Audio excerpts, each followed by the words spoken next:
Salam, hörmətli izləyicilər. Azərbaycanın ən gənc milli qəhrəmanı Cavanşir Rəhimov 1973-cü ildə Qax rayonunda anadan olmuşdur. Elə həmin il ailəsi ilə birlikdə Bakıya Qaraçıxır rayonuna köçürlər. Burada Qaraçıxır rayonunda yerləşən 104 saylı orta məktəbdə təhsilini başa vurduqdan sonra peşə məktəbində təhsil alır və eyni zamanda o müxtəlif idman növləri ilə məşğul olduğuna baxmayaraq karate idman növü üzrə ustalıq dərəcəsi alır. Hələ yaşı az olduğu vaxtlar döyüşlərə qatılmaq üçün hərbi komissarlığa müraciət edir, lakin yaşı az olduğu üçün onu orduya qəbul edə bilmirlər. Nəhayət 1992-ci ilin mayında onu həqiqi hərbi xidmətə çağırırlar. O fiziki hazırlıqlı olduğu üçün, idmançı olduğu üçün onu hərbi hava qüvvələrində desantçı kimi qəbul edirlər.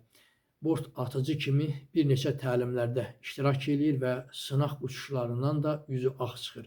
Beləliklə də o döyüşlərə cəlb olunur və düşmənin bir neçə canlı qüvvəsini məhv edir. O dövrlərdə avqust ayının 4-də Ağdamda qızğın döyüşlər gedən zaman 3 gün səma döyüşlərində qəhrəmanlıq göstərərək düşmənin canlı qüvvələrini məhv edir. O dövrdə, yəni avqust ayının 6-sında isə daha qızğın bir döyüş olan Tərtərin Qasapet yüksəkliyi uğrunda gedən döyüşlərdə 4-cü dəfə düşməni məhv eləmək üçün havaya qalxan Mi-24 təyyarəsi, yəni Cavanşir Rəhimovun təyyarəsi raketlə vurulur. Raketdən tullanan vaxtı, yəni paraşüt açılmır, Cavanşir Rəhimov şəhid olur. Onunla bərabər ekipaj üzvləri də şəhid olur.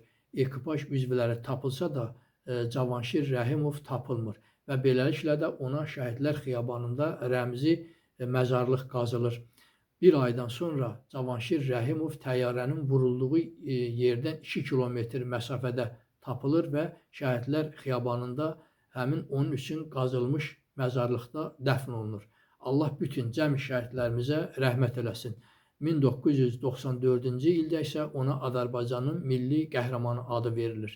Çox sağ olun, təşəkkür edirəm. Kanalıma abunə olmağı unutmayın.